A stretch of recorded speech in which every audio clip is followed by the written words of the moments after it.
Hello everyone. Part 2 muna tayo. Take 2 tayo uli kasi na I don't know kung anong nangyari sa StreamYard. Ayan. Nandito tayo uli. Uulitin uli natin ang ating um, discussion pero ewan ko kung ano nangyayari. Parang may mga kababalaghan na nangyayari po. Okay. So, paki-share po muna uli ito, pati po sa inyong mga chat group at pati po sa inyong mga kaibigan, i-share, paki-share, share. Hindi ko po alam kung bakit nawala. Huwag niyo po akong tanungin. Hindi po ako ang technical support ng Meta. Pero ako ba ay malinaw ninyong naririnig ngayon at napapanood? Ha? Malinaw niyo ba ako na naririnig ngayon at napapanood? So hindi ko alam kung anong nangyayari. So do not ask me what happened. Nawala siya. So nategi.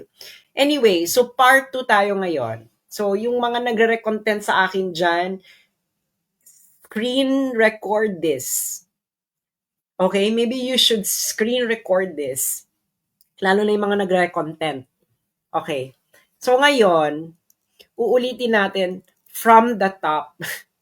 Kasi nga nawala. Okay, nawala. So ulitin natin. So, paki-share po muna ito ngayon para maraming makapanood at makakinig.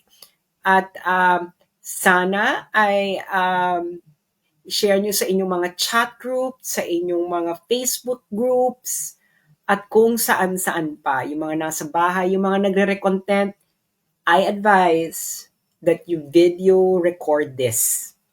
Para kung ma-content ninyo, ay hindi nyo na kailangan hintayin matapos tong live na to para ma-content ninyo siya. So that you can content it right away. Dahil kailangan makita natin ang big picture ng mga nangyayari. Na hindi kayo nadidistract at hindi kayo para nakikita nyo kung nasaan tayong stage ng ating buhay. Hindi ba? So, uulitin natin siya from the top. So, hintayin muna natin yung mga nag-worry kanina nang nawala ang ating live. Pero ako naman po ay pwede ko naman siyang ulit-ulitin dahil alam ko naman ang aking sasabihin. I know this by heart because matagal ko nang alam kung ano ang kanilang pinaplano. Halatang-halata naman from the beginning. Pero ang ating discussion is from local to geopolitical dahil ito ay konektado lahat. Konektado siya lahat. So, kaya dapat nyo siyang tingnan sa isang napakalaking perspektibo at hindi kayo nadidistract ng mga kachipan, ng mga halata namang tanim fake news. Diba? Lalo na yung, kung hindi man tanim fake news, gusto lang nilang i-amplify para yung discussion sa social media is mawala doon sa big picture. Alam nyo na siguro kung ano yung sinasabi ko. Okay? Ang sinasabi ko ay yung mga edited picture, ganyan. It is so ridiculous. Ginagawa yan para mawala ang usapan sa big picture. Babalik at babalik tayo sa big picture. At ito ang ating gagawin ngayon. Okay? So, paki-share na po ito ngayon. Click share. Ayan. Ang gusto kong sabihin is, planado to lahat. They really want to bring down Duterte-aligned bloggers. Why? Yan ang katanungan, di ba? Isang malaking katanungan. Why? Meron po itong connection sa impeachment ni Sara at isang larger discussion, larger issue of geopolitics. Okay? Kaya dapat himayin nyo ito, pag-usapan ninyo ito ng magkakaibigan, magkakapamilya, magkainuman, lahat dahil hindi biro ang nangyayari sa Pilipinas. Okay? Kaya nga ang title ko nito is Learn from Ukraine. Learn from Ukraine. Hindi ito nadadaan sa dasal. Okay? Hindi ito nadadaan sa dasal. Maraming Ukrainians ang nagdasal. Kung feeling nyo kayo ang pinagpala ng Diyos. Again, learn from Ukraine. Okay. Now, ano ba itong sinasabi ko? Mag-uumpisa tayo from the top. Okay. Alam niyo naman yung nangyari sa SMNI. Una nilang tinarget na pabagsakin ay SMNI. And then, Pastor Apollo Kibuloy. Tagal ko na silang, si Maharlika, nag-warning na siya dyan, matagal na. Go-warning ako. Remember, I think it was 2023, simula nilang pabagsakin ang SMNI. Bakit SMNI?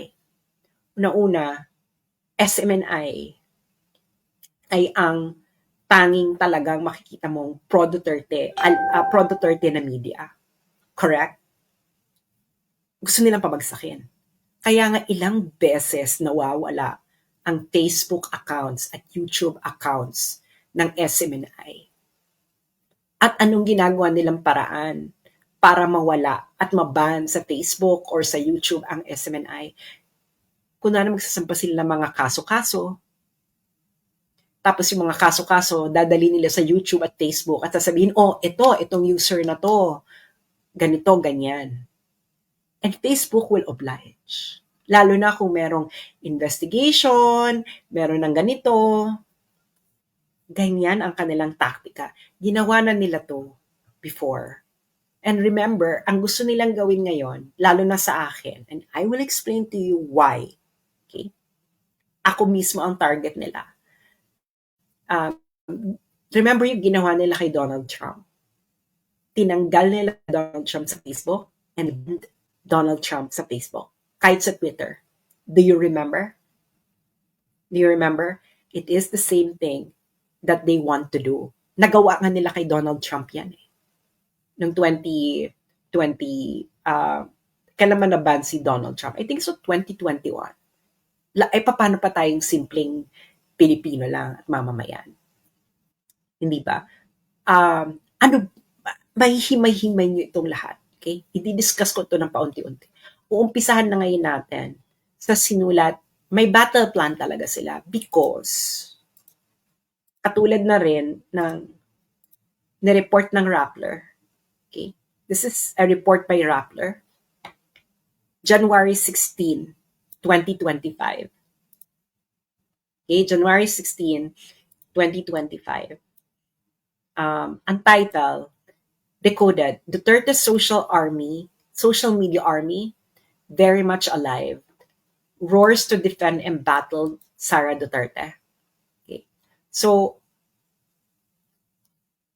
they recognize na talagang hindi nila kaya ang Duterte-aligned bloggers and their influence. Okay. Siyempre, kailangan ko na magbayad. Kanina hindi ko naman kailangan magbayad. So, dito sa article na to, okay, na-recognize nila na outnumbered sila. Na halimbawa ito,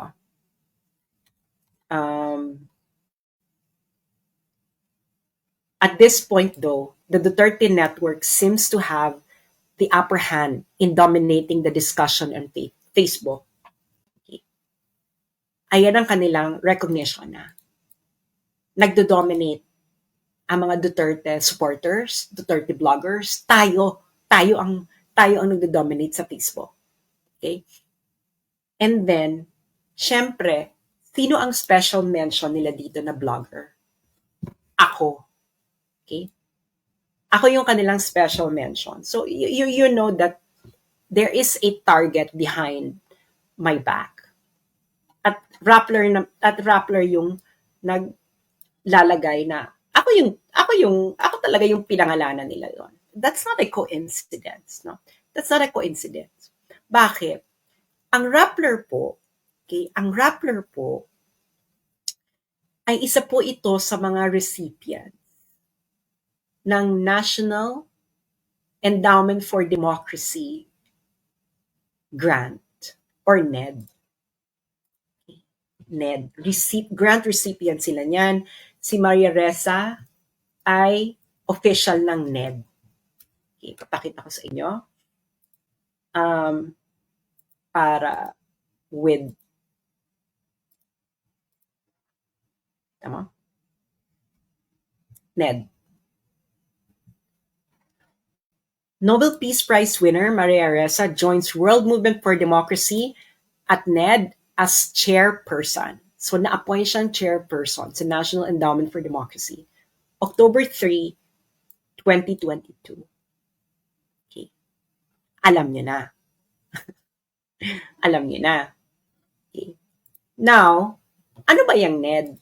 Okay. Siyempre, ang uunahin na muna natin is isang discussion of NED or National Endowment for Democracy ng isang galing mismo sa United States. Okay? Siyempre, doon muna tayo mag-uumpisa kung ano tong NED. Binatikos na rin ni Elon Musk before itong NED, pero hindi pa niya itong magalaw, yung NED. Ang nagagalaw pala niya is USAID. Okay. So, halimbawa ito, noong February 3, 2025, Elon Musk, sabi niya, NED is a scam. Pero hindi pa niya magalaw. Bakit mahirap itong galawin ni Elon Musk? Dahil, pakishare muna yung mga karating lang habang hinahanap ko pa yung renewal. Yung mga nagre-content, anuhin nyo na lang ito, video capture nyo na lang din bago kayo mag-antay na matapos ito. Okay. So, ito ay sinulat ng Center for Renewing America. So, sino ba itong Center for Renewing America? This is an American NGO. Okay? And this is based in the United States. Asan ba ang contact nito? Who we are. Okay, so it is a NGO based in the United States, and ang office nila ay ano nakalagay na office, but this is a base in the United States. Okay. Now, meron silang sinulat about National Endowment for Democracy. Okay. So, ang nagsulat nito is a CRA staff, Center for Renewing America, the National Endowment for Democracy, and an NGO system actively undermining America. NGOs have become the vanguards of progressive orthodoxies. Many of these quasi-independent organizations fuel woke and weaponized ideologies and a whole-of-society approach that steers government resources towards radical progressive priorities. So, this is an American organization, ha? Sila lang nagdi-discuss. So, sino tong NED? Okay, NED, National Endowment for Democracy. It was created in 1983. At the height of the Cold War, NED was conceived by former CIA Director William Casey and former CIA operative Walter Raymond Jr. Ibig sabihin, binuo siya ng CIA nung Cold War. Para saan? Okay? Kasi, itong ginagawa ng CIA, may secret. Meron ding hindi secret. Yung hindi secret na ginagawa ng CIA, ang gumagawa nun, National Endowment for Democracy, para magmukha siyang legitimate. So, anong ginagawa ng NED, National Endowment for Democracy, para magmukha siyang legitimate na work sa ibang bansa, hindi siya espionage. NED accomplishes this through the dispersal of grant monies to favored and well-connected interests abroad. This dynamic purportedly allows activities to maintain an air of independence from official U.S. government actions. So, ibig sabihin, Nagpa-fund, kunwari, hindi US government yung nagpa-funding. Pero ang nagpa-funding talaga ng National Endowment for Democracy is US government. So magpa-fund ngayon sila ng mga NGOs. Okay. So anong connection? Meron ditong discussion, yung Center for Renewing America, nang ginawa ng NED. Okay? Um, Training and financing key political movements in Egypt, Yemen, Libya, and other nations that sparked the so-called Arab Spring. Uh, in 2011, directly contributing to the geopolitical turmoil that has engulfed the Middle East over the 13 years. This is a discussion of Center for Renewing America. This is a think tank, a conservative think tank based in the United States. Anong di-discuss ito? Among the groups unintentionally empowered by NED's pro-democracies meddling in the Middle East are radical jihadists like the Houthis in Yemen, the Al-Nusra Front in Syria, and the Islamic State, otherwise known as ISIS in Syria and Iraq. Eto na, pupunta na tayo sa Ukraine. NED served as the tip of the proverbial spear for heightened CIA and State Department efforts to foster political revolution in Ukraine.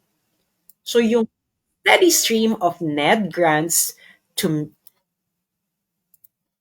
Ukrainian political entities and movements advanced both the Orange Revolution and Maidan Revolution that paved the way for the current Ukraine-Russia war. So sino pinandingan ng CIA founded NED sa Ukraine? Ito sabi ng Center for Renewing America, na isang think tank, conservative think tank sa United States.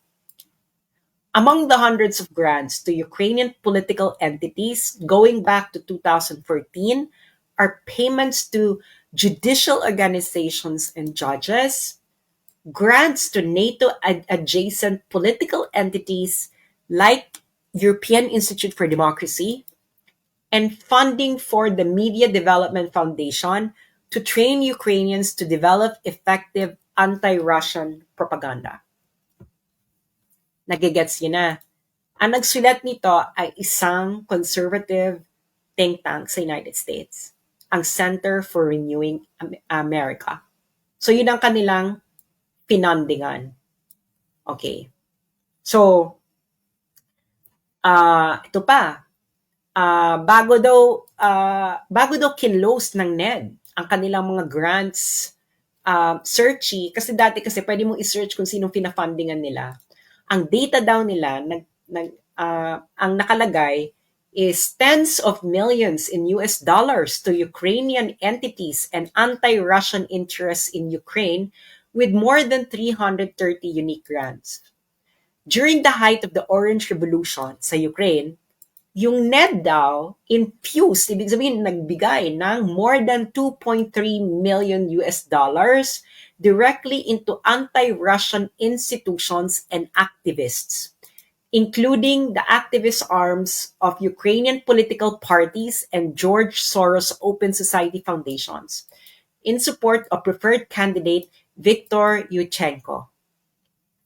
NED's funding streams, ibig sabihin yung mga funding daw ng national democracy para sa mga anti-Russian activists and institutions ay nag-increase ng 52% the following year to more than 3.5 million US dollars hanggang matapos na yung Orange Revolution. And we all know what happened to Ukraine.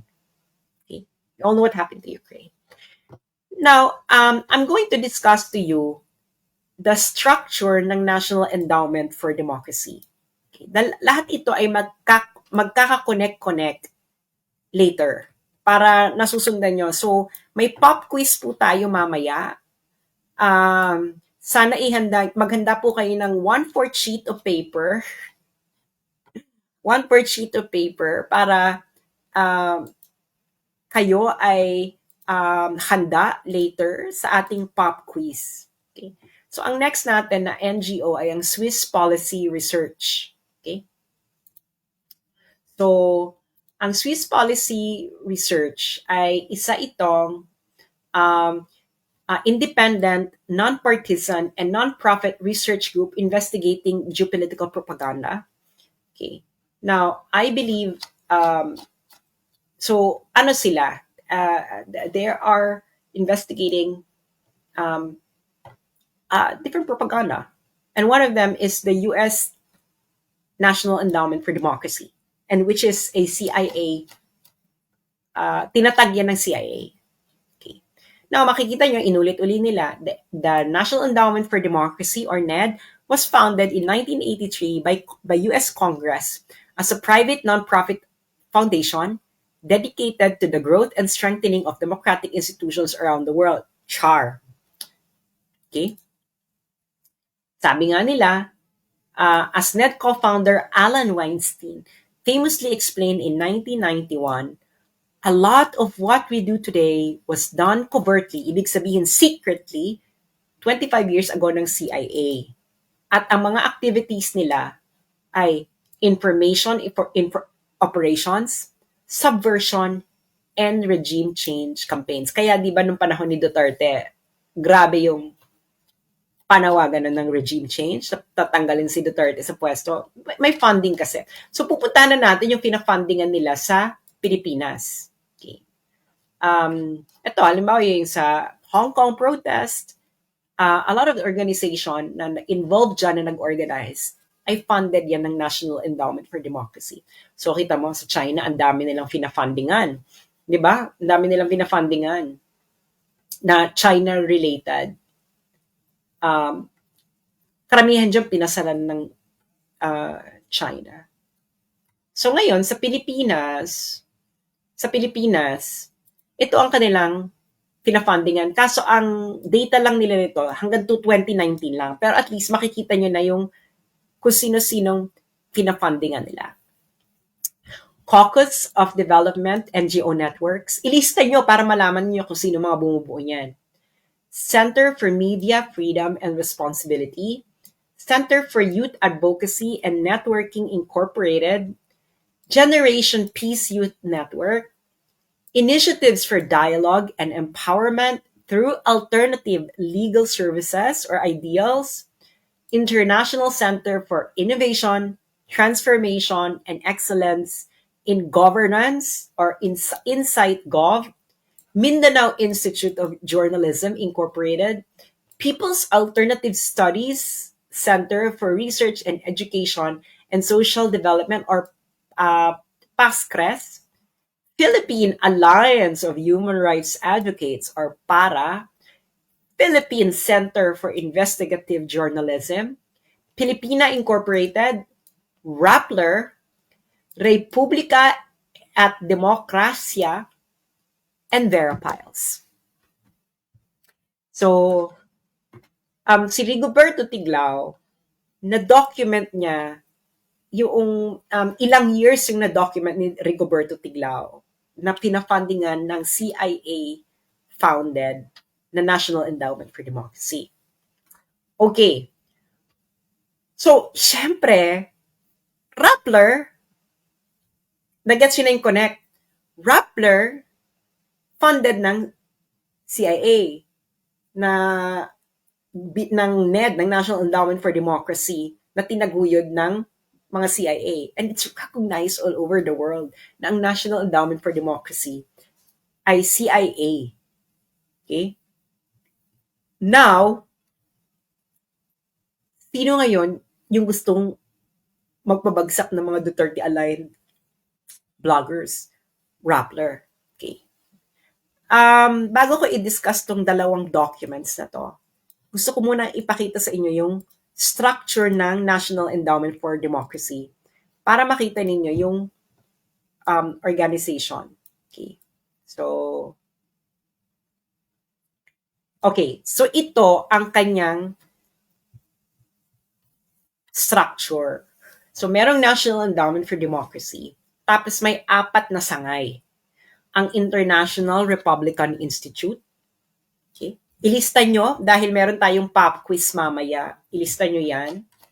May pop quiz tayo. International Republican Institute, Center for International Private Enterprise, National Democratic Institute, at Solidarity Center. Okay? Itong Solidarity Center, ito yung mga nagbibigay ng funding sa mga workers organization. Yung National Democratic Institute, dito pinapadaan yung pera para sa mga liberal and woke na aligned organization sa ibang bansa. Itong Center for International Private Enterprise, ito ang pinagdadaanan ng pera para ma-fundingan ang mga small and medium enterprises and any businesses na nangangailangan ng funding. Of course, outside the United States. At the International Republican Institute, syempre, kailangan cover mo lahat. Cover mo yung woke, cover mo din yung conservative. So, alam nyo na ang structure nila. Okay? So, tandaan niyang International Republican Institute. Okay. Bakit matagal ko nang alam na tatargetan ako? Okay. Kasi, yung NED-funded, okay, yung International Republican Institute. Nagigets niyo yan? Nakita niyo? International Republican Institute. Okay. Kita niyo na. International Republican Institute. So itong International Republican Institute na under ng CIA na organization, na National Endowment for Democracy, nag-publish sila ng isang report noong 2023. I believe ni-release nila to ng June 2023. Ang title, Countering China's Information Manipulation in the Indo-Pacific and Kazakhstan, a Framework for Understanding and Action. So nakita niyo yung sinabi ng Rappler, di ba? Pro-China, Duterte. Tapos nakita niyo naman nung hearing, di ba? Papakita ko sa inyo nung hearing kung ano yung kanilang gustong palabasin. Okay? 'Di ba? Para makikita nyo ang pagkatahi-tahi ng lahat at nakikita nyo ang big picture. So, yung mga kapunta pa lang dito, paki-share po ito. Okay. So, nakita nyo na ang mga China-funded seminar for Filipino social media influencers ex-PCO chief admits. So, ayan ang isa sa kanilang mga ayan ang kanilang mga eksena sa buhay, hindi ba? So nakita niyo yung pagkatahi-tahi ng lahat. At alam niyo na rin kung bakit nagtatag sila ng pro-China, etc. Because may pera. Okay, now, pupunta ngayon tayo dun sa report ng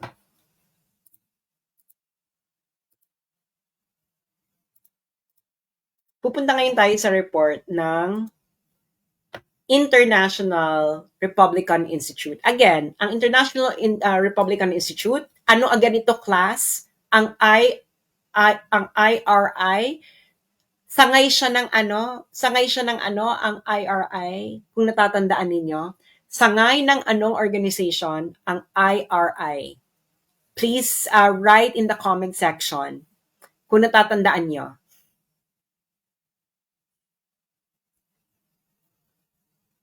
NED, exactly. Yung mga kay Shelo Magno, wag yung pag-aksaya ng panahon yan.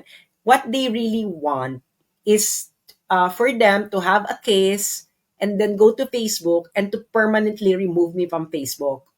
Well, we have a bigger picture here. Yung mga ganyan Shelo Magno, they are simply little figures in the bigger story.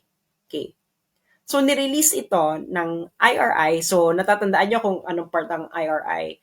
Noong 2023. Pinublish nila to ng mga June 2023. Okay. June 2023. Kailan biglang nagpalit ng foreign policy? Si Marcos, BBM.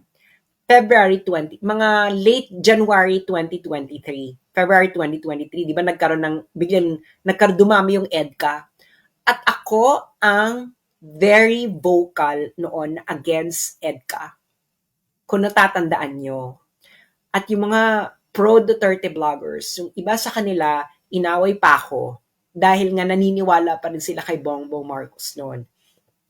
Galit na galit sila sa akin nung nagsasalita ako noon. Aminin nyo yan.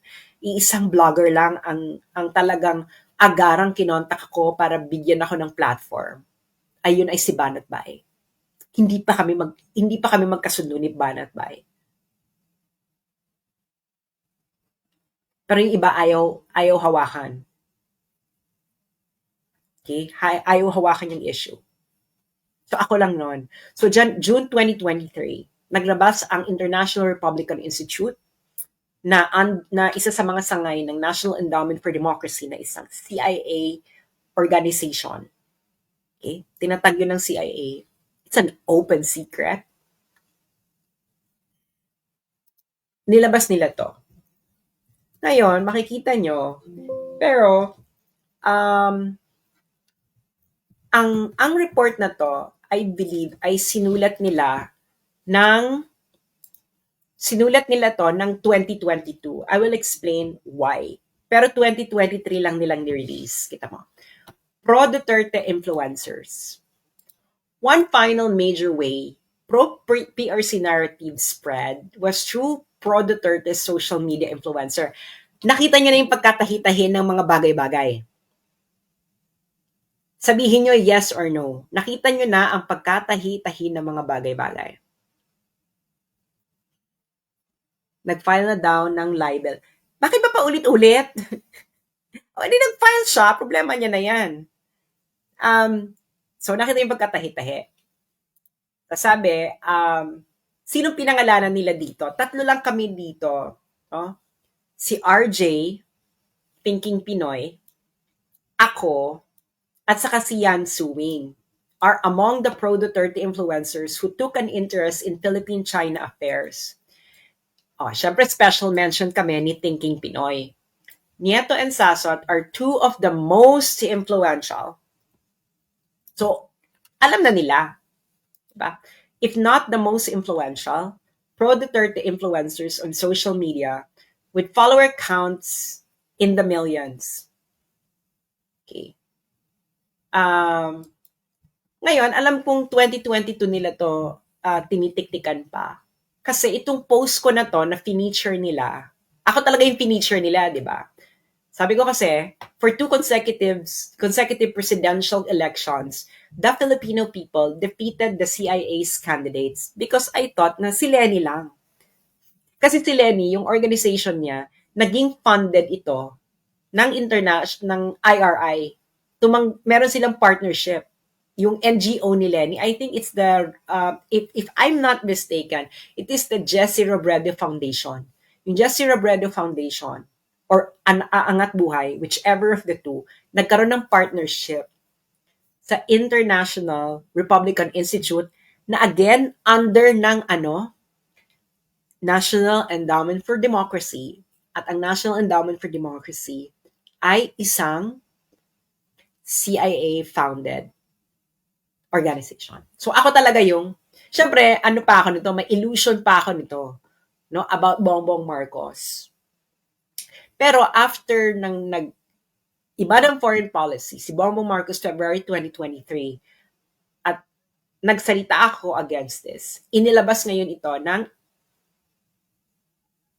National Endowment for Democracy. At syempre, ako ang bida. Diba? Ako ang bida. Ngayon, si RJ, feeling ko talaga, 2022 pa nila to sinulat, 2023 lang nila nilabas. Kasi si Thinking Pinoy nandito pa. So, hindi pa nagmamanifest talaga na si Thinking Pinoy ay sumakabilang parlor na talagang tuluyan. Okay. So, this was 2023. 2023 tong report na to. Okay. Ngayon, recently, 2024 lang, 2024 lang, ang naglabas naman ng report ay, ano yan? US aid. At ang partner nila is yung Internews o media again. Itong Internews, kung makikita nyo, may parating pina-flash na quote card ang News 5, yung Mogato. Siya yan behind dyan sa Internews, si Mogato. So USAID, di ba? Nirelease to ng August 2024. Yung Internews, funded yan ng USAID. Okay. So, ngayon, ano ngayon ang agenda nitong report na to? So, yung kanina 2023, nirelease ng June 2023. Ito yung pinakabago. Nirelease ito ng August 2024. So, sino ang nag-funding? United States Agency for International Development. Hindi ba? So sabi, it does not necessarily reflect the views of USAID or the United States government. Siyempre, etos garbanzos. Sila nag-funding. Okay. So ngayon, ang eksena ngayon dyan, okay, pupunta ngayon tayo sa, eto na, Pro Duterte's social media accounts. Okay. Siyempre, ako na naman, no? Ako naman ang nandito. So, kung bibilangin nyo, halimbawa ito, coming to the Vice President's defense, X and Facebook accounts circulated a screenshot of a tweet by political blogger Sas Sasot referring to Oplan Destroy Inday, a purported campaign to tarnish Inday Sara Duterte's image. So, makikita mo na, bakit ibig sabihin kasi ng purported, gawa-gawa lang. Ito kasing Oplan Destroy Inday na to, na sinasabi ko nag-exist, ito yung nag-uumpisa nung 2023. Ngayon, sabi nila, purported lang daw. Etos, parang ganyan. So, alam nyo na. Diba? At ang report na ito ay pinondohan ng what? USAID. Okay. So, ilan beses nila ako ditong pinangalanan? Ako yung pinakamarami nilang pinangalanan dito. So, 1, 2, di ba? 2,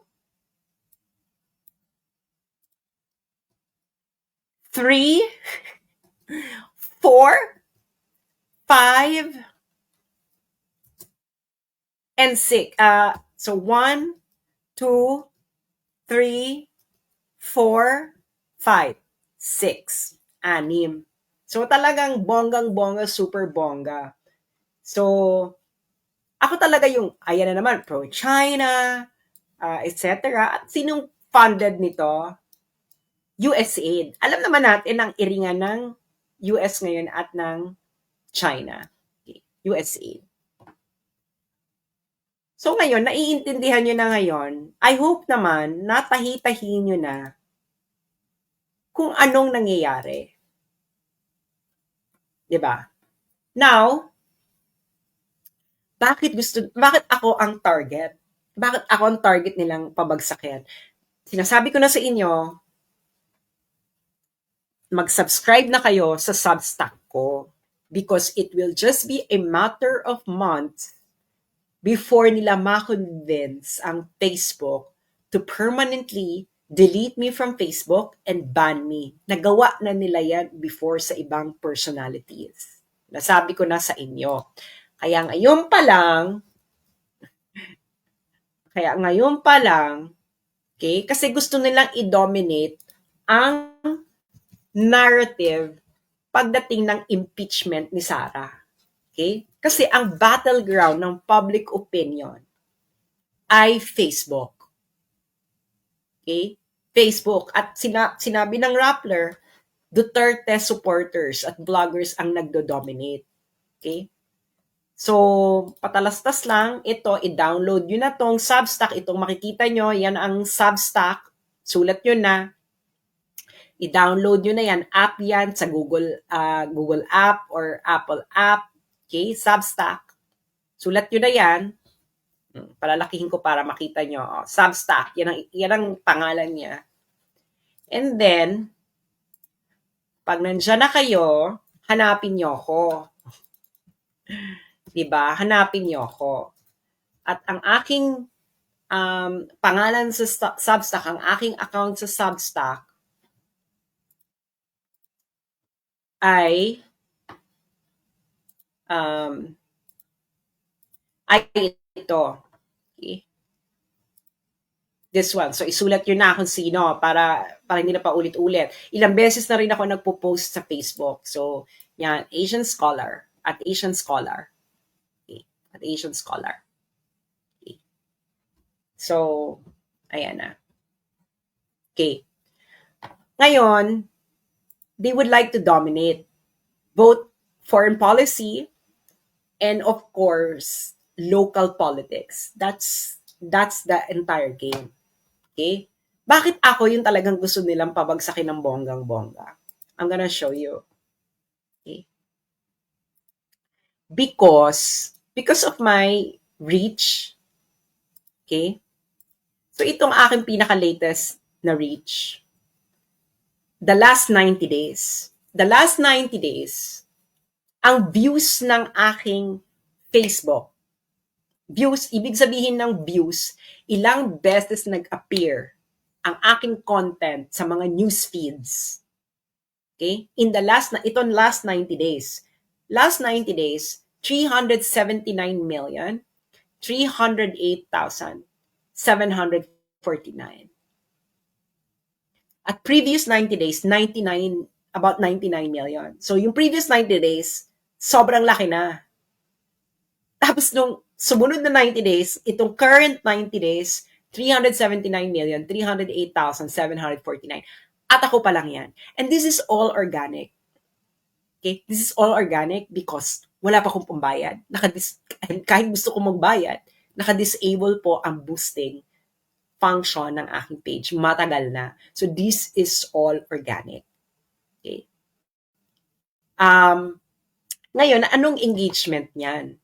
Okay? So yan, yung views, ilang beses nag-appear yung content ko sa news feeds ng mga Facebook users. And take note, there are only about 90 million Facebook users in the Philippines. Pero ako, about 300 plus million nag-appear sa newsfeed ng mga newsfeed ng Facebook users, mostly from the Philippines, ang aking content. Ngayon, ano ang engagement niyan? Ang engagement niyan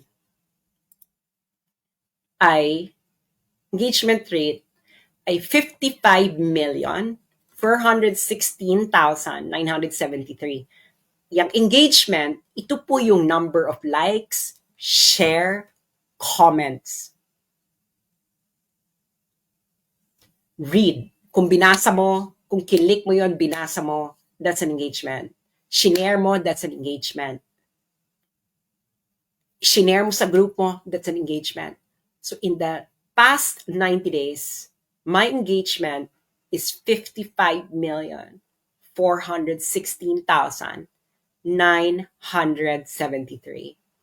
And this is all organic. Ngayon, kaya gusto nilang targetin at tanggalin ako sa Facebook. Why? Because hindi nila kaya ng ganito na hindi sila magbabayad. At mahal. Ipapakita ko sa inyo ang sample kung gaano kamahal ang gawin niya mga ganyan. Okay. Ito ay shinare sa akin ni Art Samaniego. Okay. Ito ay ang mga top advertisers ngayon sa Facebook. Ang number 1 ay Pilipinas Today. Alam niyo siguro yung Pilipinas Today. Kaya alam ninyo na nagtataka ba kayo kung bakit parating paulit-ulit lumalabas ang Pilipinas Today sa newsfeed nyo? Dahil nagbabayad sila sa Facebook para gawin yon. Alam nyo na. So, magkano nila ang babayad nila? 23,675,144 for just 7,406 posts. Kaya ganyan sila kaporsigido. Okay. pero hindi pa rin nila mapantayan yung aking views and reach kasi nga all organic eh. Pati yung engagement, no? Yan pa nga lang. So, nagsispend na sila ng 23 million. Kaya gusto lang talaga nilang tanggalin tayo physically. And then they will do everything. Legal, illegal, etc. So, syempre, ang pinaka-ultimate solution, gusto nila, pauwi na ako ng Pilipinas para matagi boom boom. Kasi habang buhay ako, I can still write. I can still talk to you in any way. Hindi ba? Pero ngayon, ang first gusto nilang gawin ay ma-permanently removed ako sa Facebook. I'm telling you, it's going to happen. It's going to happen in a few months bago mag-start ang hearing ni Sarah. They will do everything in order to do that. Kaya nga sinasabihan ko yung mga Pilipino sa Face, sa Meta, if you don't bring this protest outside Meta,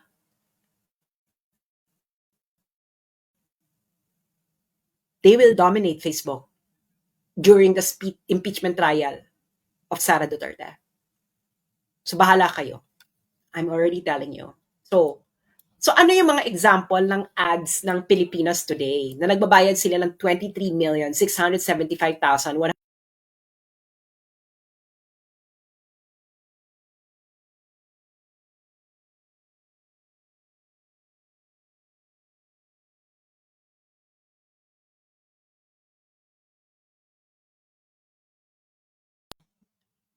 Ano ba yan? Nawala na naman ako. Nawala na naman ako. Okay. So ano yung mga example ng mga ads ng Pilipinas Today na nagbabayad sila? Okay. Ito ang mga example ng kanilang mga ads. Okay. Ang nagpadala sa akin ito si Art Samaniego. Okay. So, nakikita niya na. Okay. Kailan lang to? March 6, 2025. Nakita niyo yung impression? Ang liit na impression, di ba? 150,000, 175,000 lang. So, nagbayad na sila. Ito yung isang halimbawa ng ad nila. Anti-Sara. Okay? Ito, campaign for Senator Tolentino, March 5, and another anti-Sara. Okay. So yan ay may funding. Kaya lumalabas yan sa mga newsfeed nyo, yung kanila, kasi binabayaran nila. Kaya hindi nila ako kaya, kasi akin, all organic. Okay. So nakita nyo na, so local and foreign policy, nahihirapan sila. Okay? Kaya kung ano na lang ina-accuse nila sa akin, ganyan, kaso dito, kaso ganyan, etc. Okay? And of course, they would like to permanently remove me from Facebook. Kaya nagkakaso-kaso silang ganyan. Para may maipakita sila sa Facebook na, oh, itong taong to, ganito, ganyan. And in the United States, remember, they did that to Donald Trump. That's why Donald Trump was removed from Facebook. He was banned, even sa Twitter. Remember? They will do the same. Okay? They will do the same. Now, ano ngayon yung paano na tayo? Palaki na tayo ng palaki, di ba? So, meron kang local, meron ding geopolitical. Okay. So, nakikita niyo yung mga accusations nila, di ba? Yung sinabi, yung ito, yung mga pro-China, ganyan, etc.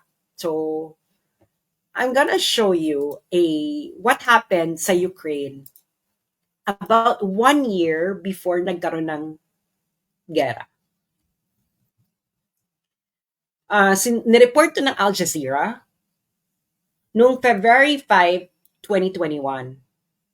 This was like about a year before the Ukraine-Russia war. So ngayon, anong ginawa ni Zelensky? Si Zelensky, binan niya ang mga pro-Russian media. So, pinasarado niya ang 3 television networks na sinabi niya ay nagsispread ng Kremlin-funded propaganda. A development the US has reprimanded. So, ibig sabihin, nagalit pa yung EU noon, February 2021, sa ginawa ni Zelensky. Siyempre, afterwards, hindi na nagalit ang EU. Pero una, nagalit sila. Char. So ngayon, palitan nyo lang. 'Di ba? Palitan nyo lang yung Kremlin ng Kremlin is the capital of Russia, capital ng Russia. Kremlin is the seat of power of Russia. So palitan mo lang yung Kremlin ng what? CPC. Russia, palitan mo lang ng China. Same banana. Hindi ba? So, nakita nyo na yung ginawa nila sa SMNI? So, SMNI yung una nilang pinasarado. Ngayon, ang tina-target naman nila, di ba? Hahanap sila, ito ang mga pro-China bloggers. Papasara din nila yan. Daan na sila patungo. Which Zelensky actually did. Pero ang target niya, pro-Russia. Okay? So ngayon, nangyayari na rin sa atin. Kaya ang sinasabi, tagal ko na ang sinasabi na we're going to be the next Ukraine. Kung hindi kayo magising. Kung hindi kayo magising. Sinasabi sa inyo, hindi ito biro. Hindi ito nadadaan sa dasal.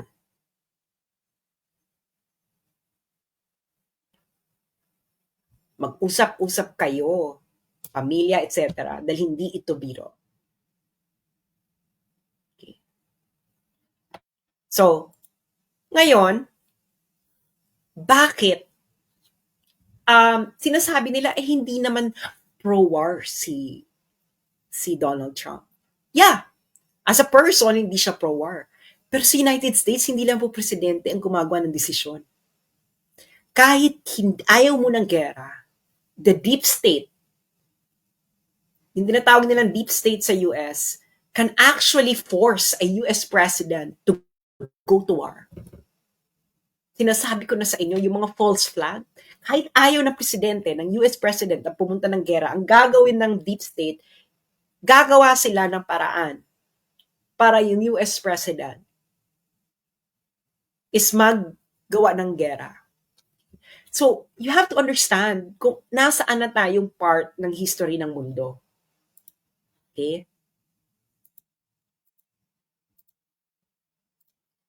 I don't know if you remember this tweet ni President Donald Trump. Sabi niya, nung December 1, 2024, the idea that the BRICS countries are trying to move away from the dollar while we stand by and watch is over. We require a commitment from these countries that they will neither create a new BRICS currency nor back any other currency to replace the mighty US dollar, or they will face 100% tariffs and should expect to say goodbye to selling into the wonderful US economy. They can go find another sucker. There is no chance that the BRICS will replace the US dollar in international trade, and any country that tries should wave goodbye to America. So ano na-notice nyo dito sa tweet na to ni President Trump noong December 2024? Alam niya kung ano nangyayari sa mundo. Ibig sabihin ng de-dollarization po, yung mga countries po, they are replacing the dollar as the currency of their trade. So either kukuha sila ng another currency as a common currency like euro, for example, or yuan, or Russian rubles, anything. Para hindi na sila dependent sa dollar. Kasi ngayon po, grabe ang dependence ng karamihan ng bansa using the US dollar. Ngayon, bakit malaking issue to sa United States? Kasi, ang US dollar po, yung US dollar, print ang US dollar.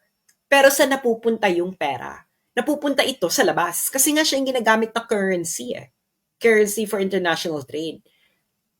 Ngayon, pag nagde-dollarization ka, malamang tataas ang inflation. You can research this. Yan ang number one problem ng United States. As in, grabe ang magiging inflation sa United States. As in, panggulo level. Kaya concern si Donald Trump. Pero pag nakita mo dito, ang tactic lang ni Donald Trump, tariff. Kasi yun yung ano niya Siguro yan na yung pinaka hard approach niya imbes na makipag-gera boom siya. Tariff na lang. Pero until what point? Paano kung hindi ma-achieve na mapigilan yung de-dollarization sa pamamagitan ng tariff lang? So you go to the next level, which is what? Another Ukraine. Why? Why you need another Ukraine? Kasi kailangan, gusto mo nang magkaroon ng hardball negotiations. And you can only do hardball negotiation to stop something like this through peace deals. Because peace deals create a new order. No? Lalo if you would like to favor yourself. Hindi, China and the United States, hindi sila direktang maggaganyanan. Why? Because they are both nuclear powers. Kita mo yung Russia and US. Or NATO and Russia. Sila ba ang direktang nagganyanan? No. Gumamit sila ng proxy. Kasi hindi nga sila pwedeng magkasagapaan dahil ubos ang mga cities nila because it's going to be a nuclear war kung sila mismo. So gagawin ang mangyayari, proxy. So sino ang proxy sa Europe? Ukraine. Sino ngayon ang proxy sa ating region? It's going to be the Philippines. Nakikita nyo na, di ba? Pinakita ko sa inyo yung nangyari sa Ukraine. Di ba? Kung anong unang mga ginagawa nila. At nakita nyo yung report ng National Endowment for Democracy na isang CIA funded. Sino yung target nila? Hindi ba? So yun, friends, ang larger picture. This is beyond just what you are seeing. Okay? Hindi nyo to madadaan sa pamimim lang, pa-hashtag lang. We are facing a very dangerous time. Dahil tayo ang bala. Ngayon, sino yung mga gusto nilang tanggalin? Si Sara. Yung mga katulad kong vloggers. Lalo na ako kasi nga yung reach ko. Sino ngayon magdo-dominate sa Facebook? Boses nila. Magdo-dominate sa Facebook yung boses nila. At dahil nagdo-dominate yung kagustuhan nila, then it's very easy for them to sell the notion to the Filipino people that, hey, you need to be in the front lines. And yung mga nagsasabi si Donald Trump, 4 years lang pong presidente si Donald Trump. After Donald Trump, it's going to be a new president. Might not happen in his term.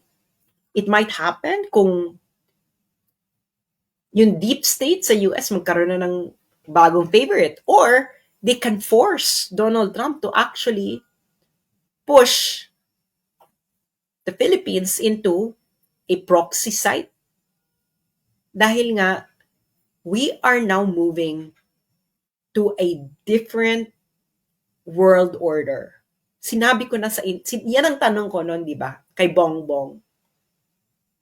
Sa Deep Probe.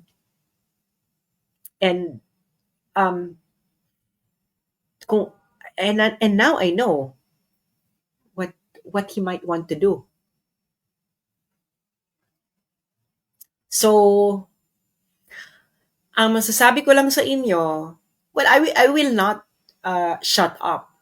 No? Kaya pumunta kayo sa Substack. They might remove me from Facebook, etc. But I will not participate in their drama. I will just keep on writing. And I hope na i-share nyo rin. Pag-usapan ninyo mga magkakaibigan. I-share sa mga kaibigan nyo. I-share nyo sa Facebook ninyo. Go to Substack. Okay? Go there.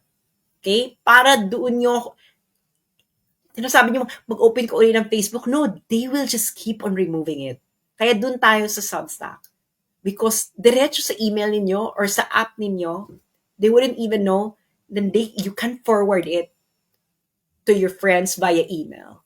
Pag-usapan ninyo. Okay? That is where I'm going to keep voicing out what needs to be voiced out. So hanggang nasa Facebook pa ako, doon muna ako. Pero we have to prepare. We have to prepare for the eventuality. Dahil malapit na ang impeachment ni Inday Sara. And then they would like to remove Duterte voices on Facebook because they would like to dominate Facebook. So again, go to Substack.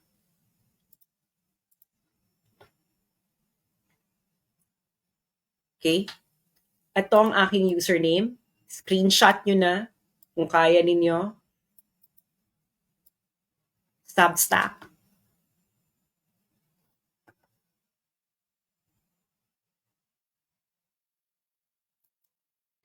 So ngayon, so ayun na nga. We're already going there. Sinabi ko na sa inyo, nilay down ko na ang mga step by step ba na mga pangyayari. And it's going to, kaya nga si Inday, sabi niya, sana may bansa pa tayo ng 2028. Malaman yung sinasabi niyang yon. So,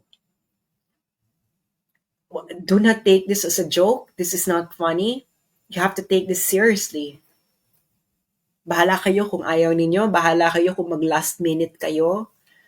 But I'm telling you, you have to study what happened in Ukraine. Fully study what happened there. So maraming salamat sa inyong mga patuloy na nagsusuporta. Paki-share ito. Yung mga nagko-content sa akin, huwag na kayong humingi ng paalam. Download this, recontent this, comment on this, etc.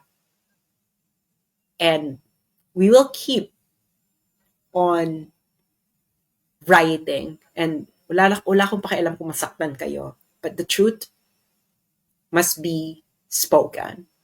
And alam ko yung laro ninyo. No, you cannot, hindi niyo ako mapapaikot. And that's why we have to have a backup plan. And that's where we're going to disseminate what needs to be disseminated so that you can no longer fool the Filipino people. Maraming salamat po at magandang hapon muli. Ito po uli si Sas Rogando Sasot. Until next time. This is for the motherland. I am for the motherland and always be for